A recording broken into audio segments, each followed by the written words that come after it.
Usiizike ndoto yako. Mabibi na mabwana, somo hili ni somo la muhimu sana leo. Na sijui nitaongea na watu wangapi ambao wamefika mahali wame give up. Watu wengi wana vision, wana ndoto, wana dream, lakini mara nyingi wanazizika zile ndoto zao kwa sababu ya kukutana na lihau. Unakutana na lihau, unakutana na mahau, na badala ya kutoka from how to who, unakutana na hofu ambayo inakusababisha kuzika ndoto yako. Ulikuwa na mpango wa kufungua kampuni, that was your dream. Ulikuwa una mpango wa huduma kulingana na karama Mungu aliyoweka ndani yako, hiyo ilikuwa ni vision na ndoto. Wengine mlikuwa mnataka kujenga a very big bungalow, dream house, nyumba kubwa nzuri ya familia. Ulikuwa unataka kumiliki kiwanja mahali fulani, hata ukipita tu unaona mimi ni wa kukaa pale. Wengine taasisi mbalimbali, taasisi za kiraia, taasisi mbalimbali ambazo unataka kuanzisha. Unataka kusoma kwa kiwango fulani, na hata wewe mwenyewe unajua kabisa tangu ukiwa mtoto nilikuwa nataka kufikia level fulani ya degree kadhaa katika maisha yangu. That was your dream. Hiyo ilikuwa ndoto ya kwako. Wengine ulikuwa una ndoto pia ya kuoa na kuolewa na someone, somebody, mtu fulani kwenye maisha kwako. Lakini wengine mlikuwa mna ndoto kama group, kama kwaya, kufika level fulani ya uimbaji. That was your dream. Hiyo ilikuwa ni ndoto ya kwako. Ndoto ya kikundi, kufikia malengo fulani, level fulani ya kiuchumi, kwamba katika status yangu, maisha yangu, mimi kuna mahali ambako napaswa kuwepo kifedha na kiuchumi, kufika kwenye financial freedom and economic freedom, uhuru wa kiuchumi na uhuru wa kifedha. That was your dream. Hiyo ilikuwa ni ndoto yako. Na sasa imefika mahali umejisusa, uendi saluni, umejisusa, hauna mpango wa kwenda shule tena, umejisusa, hauna mpango hata wa kufikiria hata mara moja. Ukijiona uko flat, hakuna hata kitu kimekunyima usingizi, ulishatoka makaburi ya Mwembejini kuzika ndoto yako. Na leo tunaangalia watu wachache ambao walishatoka makaburini kwa sababu ya changamoto unazokutana nazo, pengine hau ndani ya lihau. Yani kuna hau ndani ya lihau. Sasa don't bury your dream. Kuna vijana wachache walikuwa wanajipenda kabisa, lakini siku hizi ana huo mpango, hata hiyo smartness ameizika. Sasa sijajua ni watu wangapi ambao still ama wameshazika makaburini ndoto zao, ama ziko ICU zinapumulia mashini, au zimeshakufa nyingine zinasubiri tarehe ya msiba ya mazishi. Na wengine ambao si tu kwamba ziko ICU, wengine ndio wameweka mahema, yani wameshaweka mahema ya msiba wa kuzika ndoto, anasubiri ratiba ya mchungaji kwamba nimeshakata tamaa. Alafu unajua ukishakata tamaa kuna sentensi ya Waswahili hapa, basi mie fungu la kukosa. Yani ukishasikia hiyo sentensi kwamba basi mie fungu la kukosa, amemaliza kuzika na kuvunja matanga. Don't bury your dream. Usizike ndoto yako. Sasa kuna mambo kadhaa hapa ambayo nataka kuzungumza. Ni mambo gani yanayosababisha ndoto kuzikwa?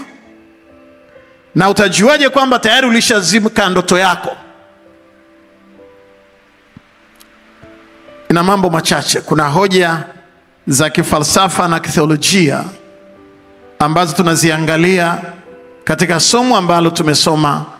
Mambo haya, maandiko haya mawili katika kitabu cha Wafalme wa kwanza, Wafalme wa pili wa mlango wa 6 mstari wa kwanza mpaka wa 7, lakini pia katika Matendo ya Mitume. Nitaangalia mambo machache katika kitabu cha Wafalme. Ni habari za wanafunzi wa huduma wanaitwa wana wa manabii, ambao walikuwa wana mpango wa upanuzi. Walikuwa wanalihau la kujenga hema la mahali pao pa kukaa na makazi, ni kama spiritual center. Lakini mahali walikokuwa wanafanyia hizo huduma zao za kiroho palikuwa pafinyi. Wakawa na wazo la kupanuka kwenda zaidi ya pale ambako wanapaswa kwenda. Wakamwambia Elisha, twende Jordan tukakate miti. Wakaenda, wazo wanalo, lakini katika hilo lihau hawana facility. Hakuna lihau linaloweza kuja na facility kwenye maisha ya kwako, uwezeshaji. Wakaenda wakakopa shoka, wakaenda kuazima chuma cha shoka, wakaenda mtoni, wakakata miti, na wakati wanakata miti, lile shoka likachomoka, likaingia kwenye mto wa Jordan, ndani ya mto. Nilifundisha Ijumaa nikasema ni mito mikubwa kama mto Zambezi, mto Rufiji, mto Malagarasi, mto Ruvuma na mito mingine tuliyoisoma kwenye jiografia, mto Mississippi huko Marekani. Tulikuwa na mchungaji Jesse Jonathan Marekani, tulipotambulishwa na wenyeji wetu huu ni mto Mississippi, Jesse akasema tushuke tu, hata tushike hayo maji kingoni au tupige picha. Nimeusoma kwenye jiografia, leo nimefika mwenyewe kuona kwa macho mito mikubwa ya namna hiyo. Mito kama mto Nile, mito mikubwa ambayo kucross huo mto una cross na pantoni. Sasa shoka limeanguka kwenye kina kirefu cha maji, na shoka lenyewe la kuazima, na dream yao ni kujenga jengo kubwa. Wanataka kupanuka, wanataka kwenda zaidi ya mipaka waliokuwa nayo, na wamefikia hapo. Sasa kuna hoja mbalimbali za kifalsafa hapa na kitheolojia hapa, macho ubaoni. Kwanza, mawazo ya kuongezeka na kupanuka yanaenda sambamba na mikopo na uhitaji wa nguvu na usaidizi wa ziada. Yaani unahitaji kuazima chuma cha shoka. Na kuazima chuma cha shoka katika maisha ya kwako, inawezekana unahitaji muda wa kuhakikisha hichi kitu ambacho ninakifanya kinafikia kwenye malengo. Haiwezekani kwamba unataka kwenda zaidi ya jinsi ulivyo na unataka kwenda wewe kwa nguvu zako peke yako. Hapana. Kama ni swala la kibiashara, wataalamu wa uchumi wanashauri lazima uanze kufikiri mkopo. Hata jengo letu la maadili Kijitonyama hapa, hatuwezi kujenga kwa cash flow. Hingine tunategemea tutakuwa na mikopo, tutaweza kutengeneza mikataba na mashirika mbalimbali ya benki na ya fedha ambaye atatusaidia kufanya hiyo kazi kwa haraka. Kwa hiyo hawa nao walipokuwa wanakwenda wanafikiri kuongezeka, wakawa na wazo la kukopa shoka. Wanagundua wazo wanalo, miti inaweza kupatikana, lakini shoka hawana. Kwanza, mawazo ya kuongezeka na kupanuka yanaenda sambamba na mikopo na uhitaji wa nguvu na usaidizi wa ziada. Yaani unahitaji kuazima chuma cha shoka. Na kuazima chuma cha shoka katika maisha ya kwako, inawezekana unahitaji muda wa kuhakikisha hichi kitu ambacho ninakifanya kinafikia kwenye malengo. Haiwezekani kwamba unataka kwenda zaidi ya jinsi ulivyo na unataka kwenda wewe kwa nguvu zako peke yako. Hapana. Kama ni swala la kibiashara, wataalamu wa uchumi wanashauri lazima uanze kufikiri mkopo. Hoja ya pili, kupoteza na kuingia kwenye madeni wakati ukiwa na ndoto kubwa ya kuongezeka na kuzalisha. Yaani nazungumza namna gani unaweza ukazika ndoto yako. Ni kupoteza na kuingia kwenye madeni wakati ukiwa na ndoto kubwa ya kuongezeka na kuzalisha. Na hapa ndipo napotaka mnielewe sawa sawa. Hawa jamaa wameenda kukata miti, wana ndoto ya kuongezeka, wana ndoto ya kupanua hema, wanakwenda kwenye next level ya kiuchumi na ya kifedha. Lakini walipoenda, kitu cha kwanza wakapoteza. Jambo ambalo katika kupoteza mtaji, kupoteza nafasi, kupoteza afya, kupoteza mtu uliyemtegemea, kupoteza mtu uliyempenda. Yaani kuna watu ambao wameathirika kiuchumi tu kwa sababu mtu mmoja anaitwa Fred alichumbia kitapeli na amepiga perfume za kijitonyama, alafu akakuacha. Basi ndoto yako ya kuolewa umeizika. Kwa nini? Chuma cha shoka kilichomoka. Akijaanzia cha kwako vilichomoka vingi. Na ndoto yako ya kuwa mama mzuri imechomoka. Unaanza kufikiria, kuna mtu, unajua kuna watu wana mawazo ya ajabu, hata wanajaribu kuyaombea.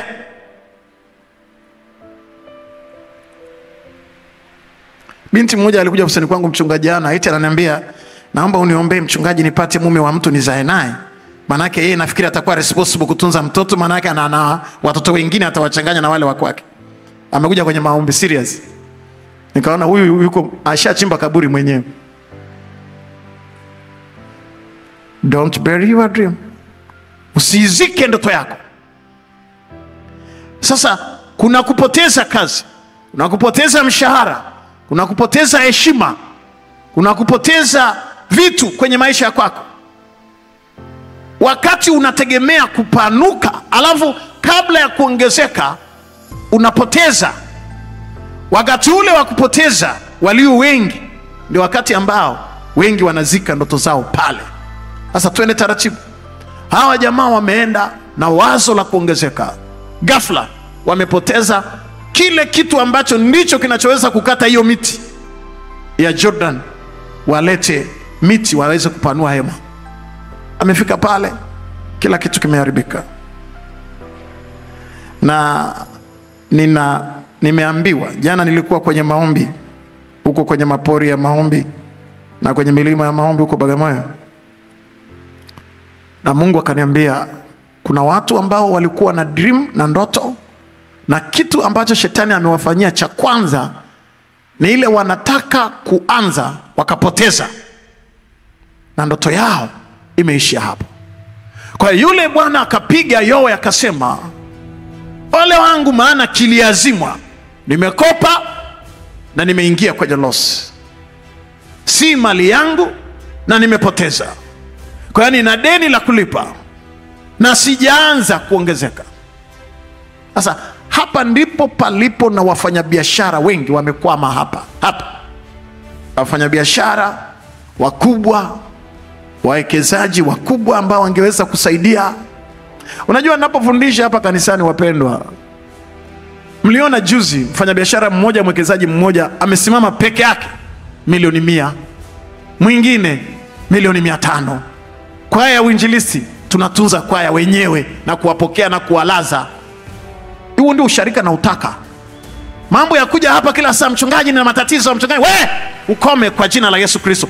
Na wengine hapa napofundisha, wengine ndio kwanza wana mapozi yao ya usingizi, wako hapo. Unajua kuna watu wanalala kama wanalala wanaangalia, wako hivi lakini wanaota.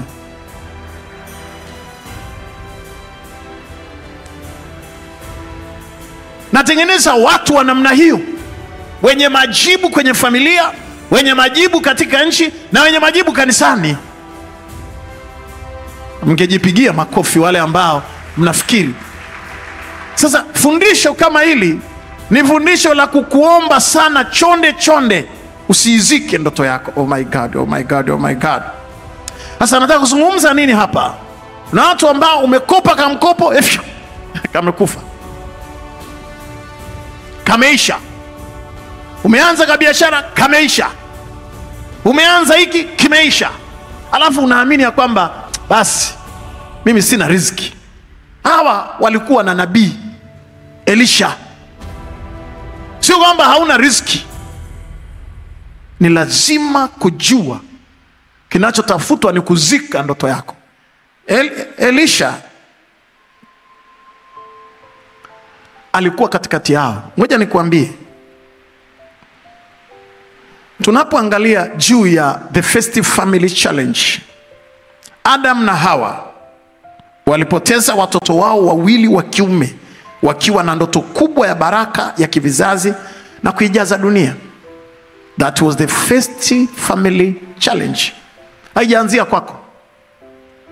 Na si kwamba wewe kupoteza hauwezi kuwa mfanyabiashara mkubwa. Kupoteza ndio dalili ya kwamba unaweza. Ungejipigia makofi yanayoeleweka. Haleluya. Naomba urudishe pale, rudisha hiyo hoja pale. Adam na Hawa walipoteza watoto wao wawili. Yaani Kaini akamuua Abeli, Abeli akafa, Kaini akawa kichaa. The same time wana blessing, wana maelekezo ya kimungu, waende wakaijaze dunia na kuitiisha na kutawala. Mungu aliwabarikia akawaambia, zaeni mkaongezeke. Wana blessing. Kuna watu ambao ukipoteza unafikiri ni kisirani cha kukurudisha kijijini. Na kuna watu wachache leo una namba ya madeni na unafikiri ya kwamba unataka kufikia mahali pa kugive up. Nimetumwa kwa neno la Bwana, usiizike ndoto yako. Wako wapi watu wachache wanaonielewa hapa? Wangesema amina. Pigie Jehova makofi yanayoeleweka ya shangwe. Haleluya. The first challenge, hiyo ilikuwa ni changamoto ya kwanza kwa Adamu. Akabakia hana mtoto, mmoja kichaa, mwingine maiti amekufa, amezika. Alafu Mungu ana mpango wa yeye kuizalisha na kuifikia dunia. Nataka nikwambie, Mungu alimpa Seti.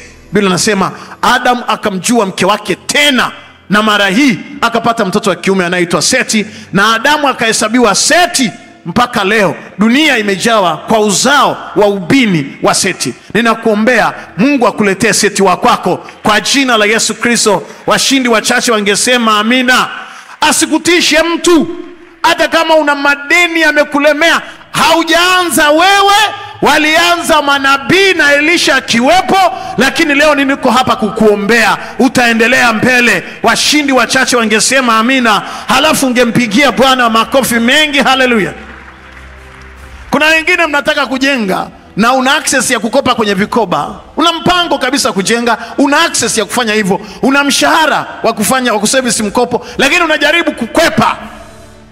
You will bury, utazika. You will bury your dream. Utazika ndoto yako, utaizika hiyo ndoto. Utafika mahali unasema Bwana yaje kunipata kama mama fulani. Umefikia, ukishasema na kule Mbeya kwa Wanyakyusa wanasema cha kufia ni nini? Ukishasema cha kufia ni nini, basi huna cha kufia.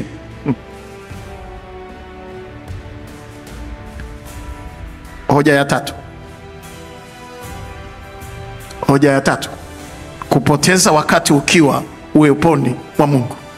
Kuna watu ambao wanafikiri wanapoteza wakiwa kwa shetani. Yaani unaabudu, unaimba, una upako, umemaliza mafungo ya siku 40 ya kufunga mwaka, na unapotezea hapo kwenye mafungo. Unamaliza kutoa fungu la 10 leo hapa na kuombea, na unafika Kariakoo kesho unapoteza. Alafu unafikiri kwamba Mungu hayupo. Never.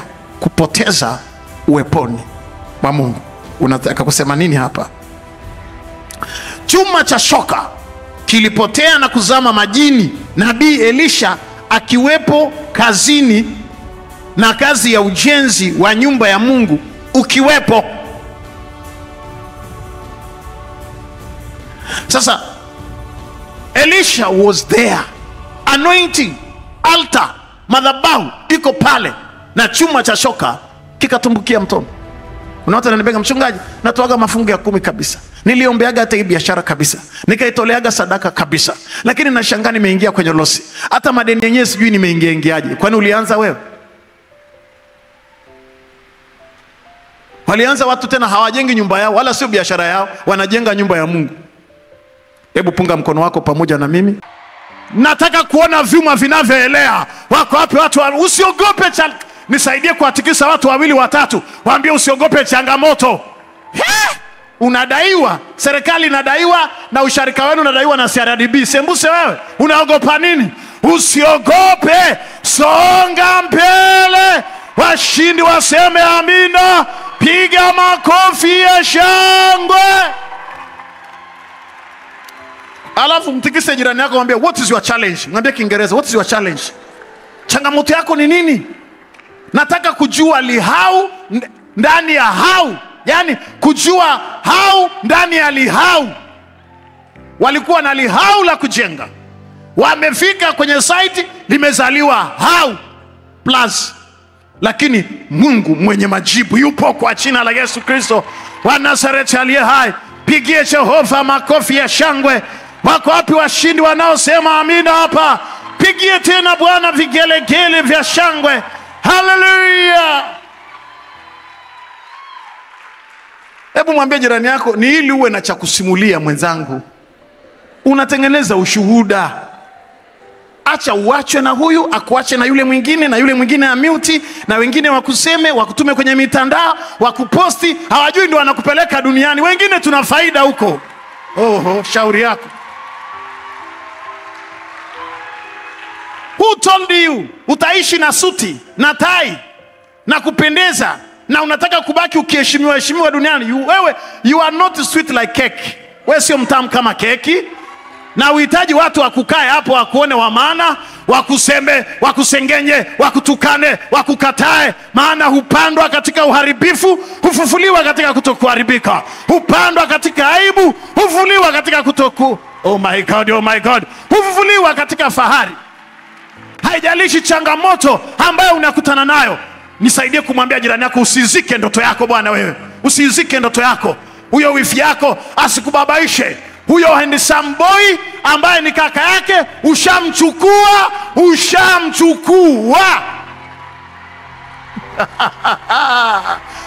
Huyo mama mkwe asikubabaishe. Yani kama mtoto wake ni handsome boy, ushamchukua.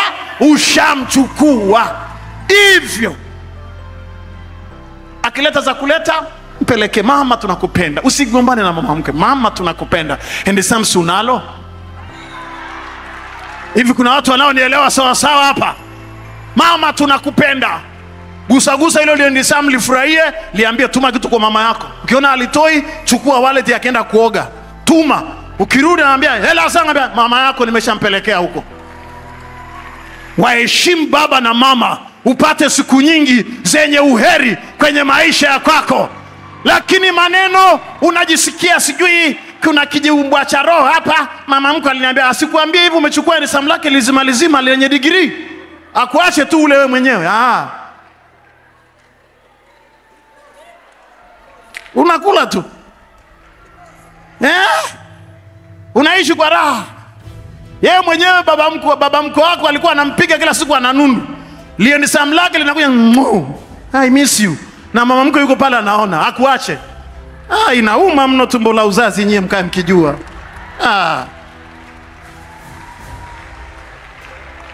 Basi ni kusema hakupendi, hanipendi mama mko. Wewe upendwe keki? Umekuja kwenye nyumba za watu kuchukua handsome boy ya watu, alafu upendwe? Una kichaa. Na mawifu wote wakupende na mashemeji wakubwe keki? Upendwe? Duniani tangu wakati wa Yohana Mbatizaji mpaka leo, ufalme wa Mungu unatekwa na wenye nguvu. Unatekwa na wenye. Wako wapi wenye nguvu walioko hapa? Inua mikono yako, piga vigelegele vya shangwe. Hallelujah. ngoja ninywe maji. Yaani ukitoka hapa naomba muamala usome kwa yule mama mkwe ambaye ni mkorofi. Ujue kwa nini mkorofi. Fuata nyuki ule asali.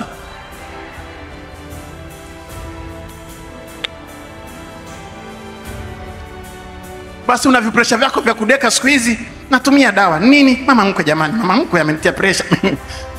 Hajakutia sawa sawa. Ningekutana naye nikamfundisha jinsi ya kukutia pressure. Nipe namba yake ya simu nimfundishe.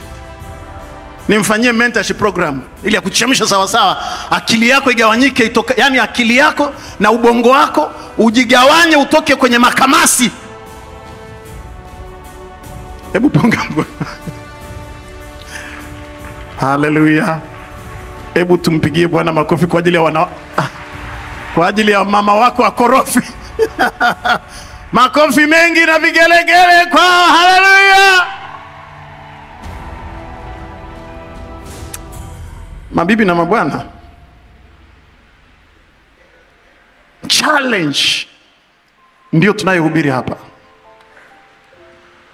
Hoja ya 4. Oh my God. Usiasi yale maono ya mbinguni.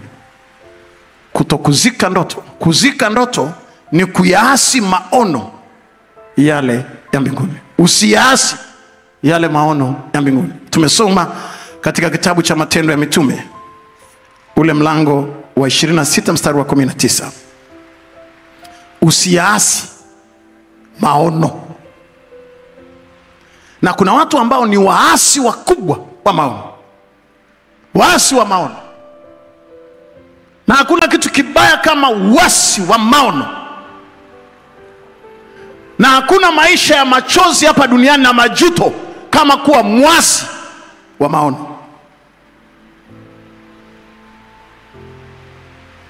Na watu walio wengi ni waasi wa maono.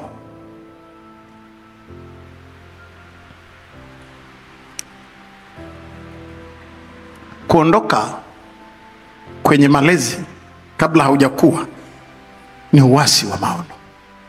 Kamuulize Hajiri. Alikuwa mjamzito, Sara bado ni tasa. Sara akamtesa. Kiwango cha kuandikwa kwenye Biblia. Hajiri akatoroka nyumbani. Akaenda, anatoroka, anaenda siku kujua ni mjamzito. Malaika akakutana naye. Akamwambia Hajiri, rudi kwa Sara bibi yako anayekutesa. Even myself I know anakutesa. Nenda kanyenyekee. Alikuwa ameshayasi maono. Kwa nini?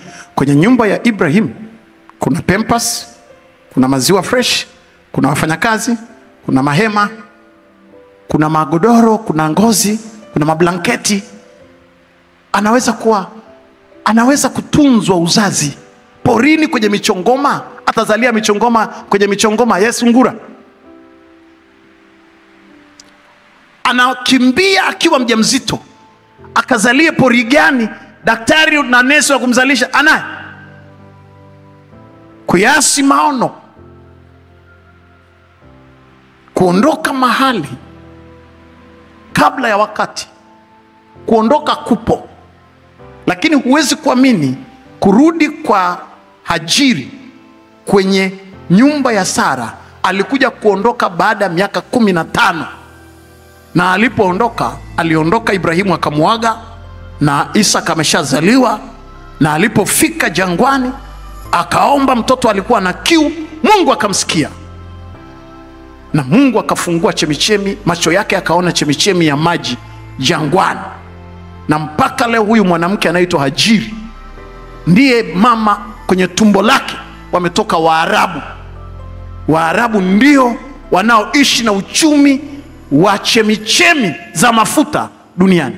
Mpaka kesho anointing yake ni chemichemi. Imetokana na bibi yao ambaye hakuyaasi maono, ijapokuwa alitry kuyasi maono.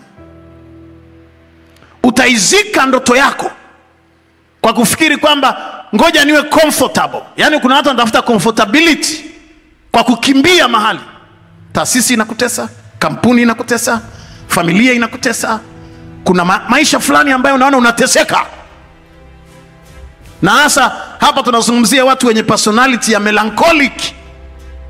ambaye kuishi peke yake miaka 3.5 kama Elisha, kama Elia kwenye pango, it is nothing. Ni kama kesha la jana likisha kupita.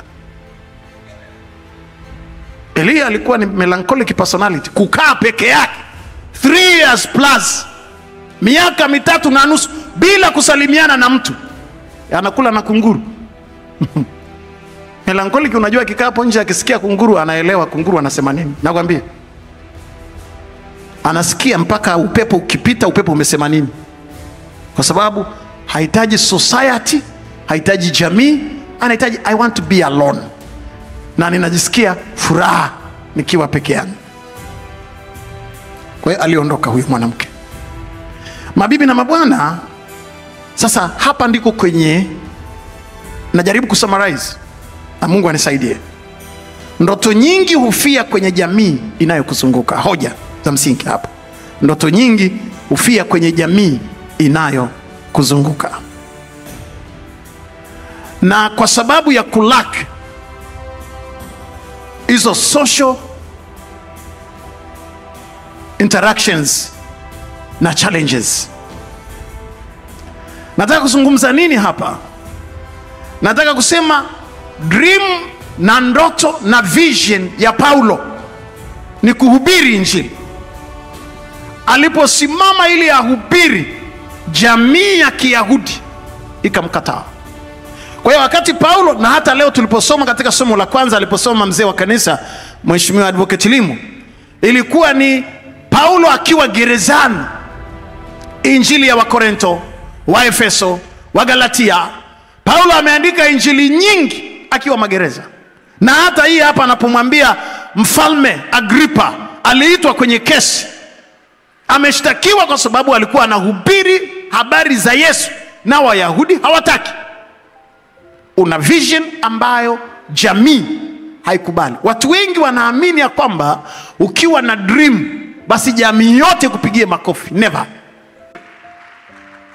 Kile ninachoweza kumaliza kwa kusummarize, tusiwanyime watoto fursa ya kupata changamoto za kijamii, na tuziwasaidie kujenga uwezo na kujijengea uwezo binafsi na kujipambania. Jana tulikuwa na nani hapa? Tulikuwa na sikukuu ya watoto. Nashukuru sana mchungaji. Wewe umeomba radhi, mimi nimeshukuru sana. Shukuru sana kwa ajili ya wale watoto waliokuja. Watoto wangu mimi waliokuja kutoka mitaa yangu mimi ndio mchungaji wao hapa. Ngoja niwasomee. Nataka niwasomee jiografia ya usharika. Mimi sijaomba radhi. I'm happy. Nipigieni makofi. I'm happy. Yaani usharika huu wa Kijitonyama ni usharika wa Kijitonyama kwa Alimaua, Kijitonyama Mtogole, Kijitonyama kwa Kopa, Kijitonyama kwa Mwijuma, Kijitonyama kwa Mama Zakaria, Kijitonyama Tandale. Sasa kuna watoto wangu mimi wametoka Mbezi Beach na wengine kule Tegeta kwetu wamekuja hapa sasa. Wakakutana na watoto wangu. Mnasema sio wa kwetu. Hawa ndio wa kwangu. Hawa waliokuja jana. Hawa ndio wa kwangu original. Uje na begi zuri uondoke nalo.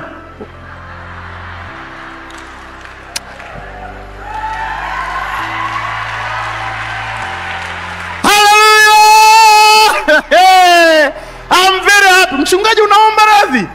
Wewe si ni mchungaji wa Masaki huko kwenda kwenye ustaarabu. Mimi ni Watandale. Uje una viatu, eti vimevua viatu, vimeweka pale, vinaenda sasa, vinaenda kucheza vile vitoto vya kule kwetu sasa vya huko Tegeta, sijui vya wapi, vinacheza kurudi tafuta kiatu. Hakipo. Sasa jana ndio wamepata social interaction. Wakope watu wanaonielewa hapa. Ungempigia Jehova makofi. Jana ndio Sipora ameonekana. Wakope watu wanaonielewa hivi leo. Pigie Jehova makofi yanayoeleweka ya shangwe. Hallelujah. Vimemaliza kubembea. Vimepanda treni. Don't push me. Don't push me. Don't push me. Nimefurahi siku wa kwangu kwa nini hawakuweza kuchukua vile viatu vyake akarudi peku.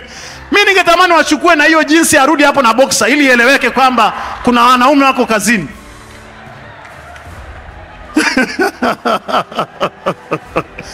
Yaani sijui huyo mtoto aliwacha happy vision. Ningetaka arudi peku. Arudi jinsi imeondoka. Anarudi na boxer, namuuliza, haya wameondoka navyo, wewe wajanja, wewe zuzu.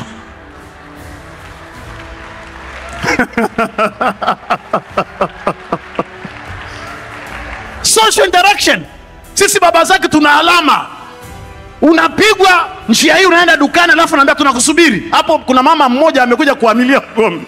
Yaani unaamulia ugomvi, unakimbia kwenye migomba, unatokea upande wa pili, alafu anakuambia tunakusubiri. Mahali pa kilomita 1 unatembea, unaenda kuzunguka kilomita 10. Alafu unarudi. Alafu yeye kinakuja hapa eti kinabembea.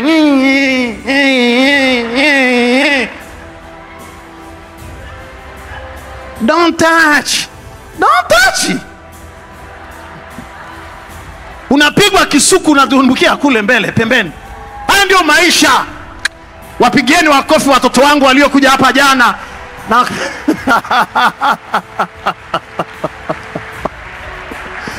kwa mchezo na kwa mtogole, tumevurugwa sisi wa kwa mtogole bwana. Nyie wastaarabu wetu tunaka don't touch, don't touch. How? Wewe una begi, mimi sina. Unakuaje nalo peke yako? Umempelekea Mungu nyama ya kidari na ndavu, alafu vimeshuka kwenye gari sasa, alafu vilikuwa vinawaangalia tu. Magari yenu mmekuja naye hapa mpaka shuka taratibu, unlock your belt. Asante.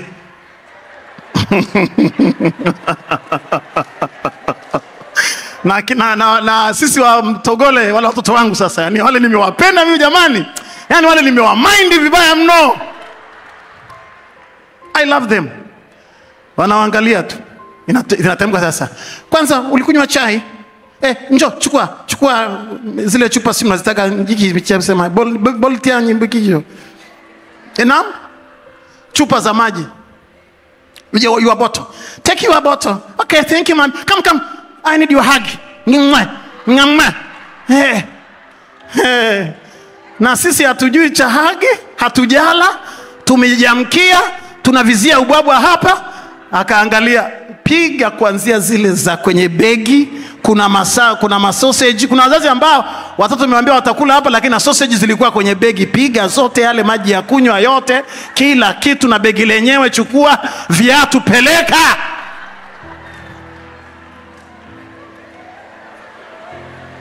Natamani tena Jumamosi niandalie tena, niwaite tena.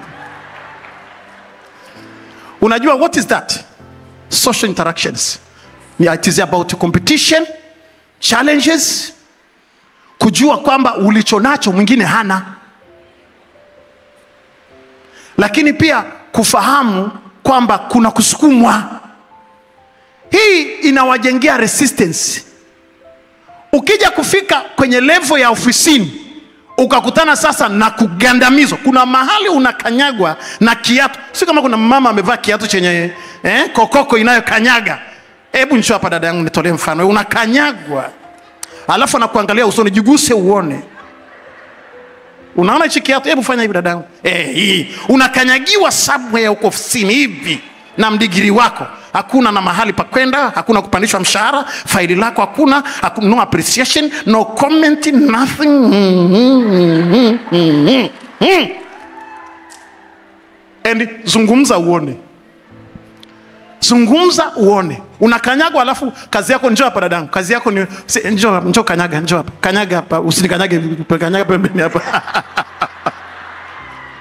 Alafu wakati anakukanyaga una samahani sana mheshimiwa, samahani sana mheshimiwa. Na huko anazidi kanyaga, samahani sana mheshimiwa na samahani. Alafu usoni anakuchekea. Okay, sawa, nitaendelea kukusaidia, nitakufikiria. That is society. Hiyo ni, oh my God, ni elimu inayohitajika. Usiwe mtoto wako unamlea huko junior, anabebwa na school bus, anashushwa mpaka hapo mlangoni, hata nyumba ya kurudi nyumbani hajui.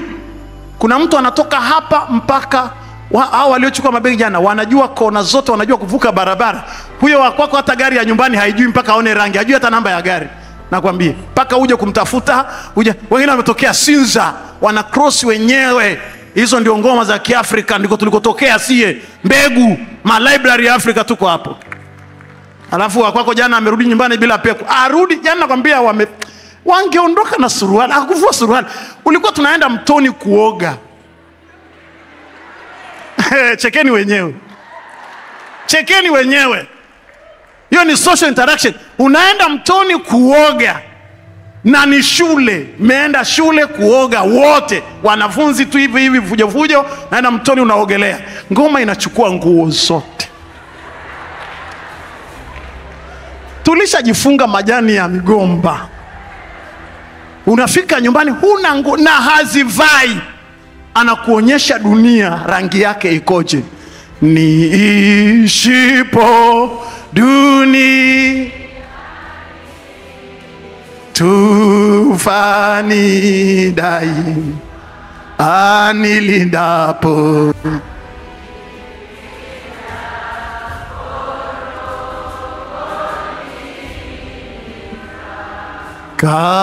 kasala. Wapendwa,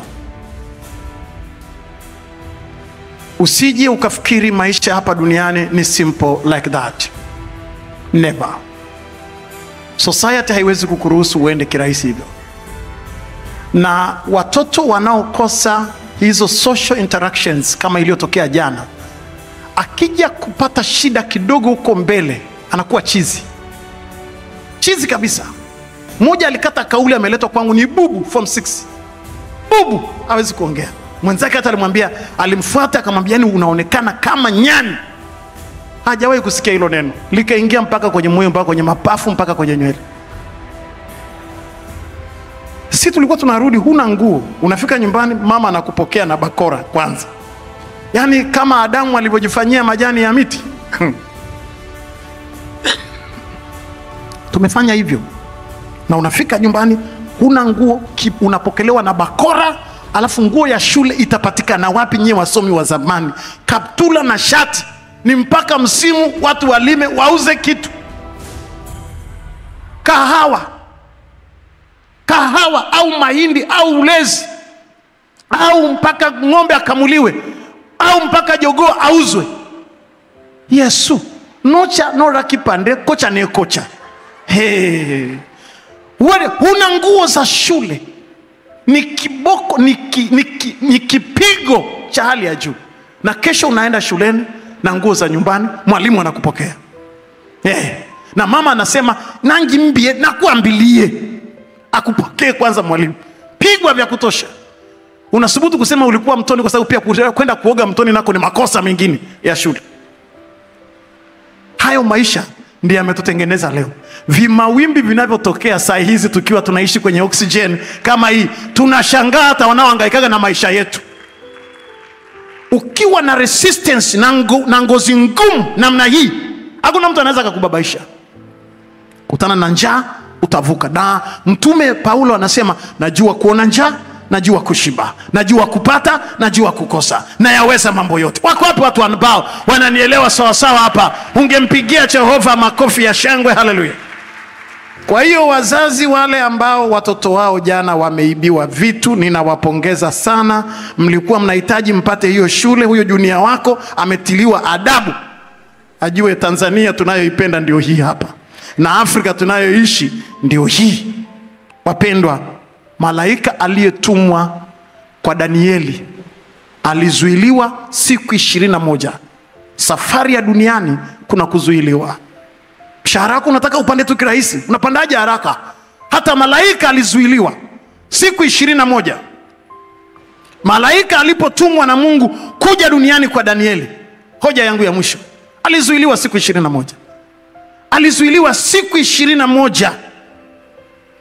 Na hakuweza kutoka mpaka Mikaeli mpiganaji. Hebu angalieni ile hoja pale. Huyo ni malaika ametumwa kutoka mbinguni, analeta majibu ya maombi kwa Danieli. Alizuiliwa siku 21. Na akiwa pale hakutoka kirahisi. Ilibidi malaika mpiganaji anaitwa Mikaeli akaja akampigania, akamuokoa hapo, akafika kwa Danieli.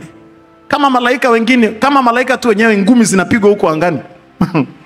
Wewe unakaa kila kitu pale kwenye kwaya, siimbi tena nini, wananisengenya. Tukae na midomo yetu inanuka na wewe upo.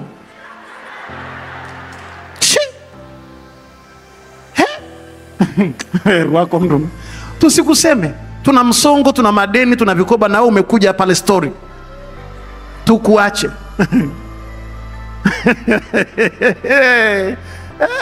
Na kwaya mpaka mazoezi mpaka timu ije kutimia.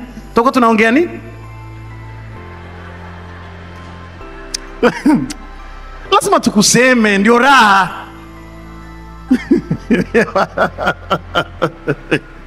Haki ya Mungu. Basi unajinunisha.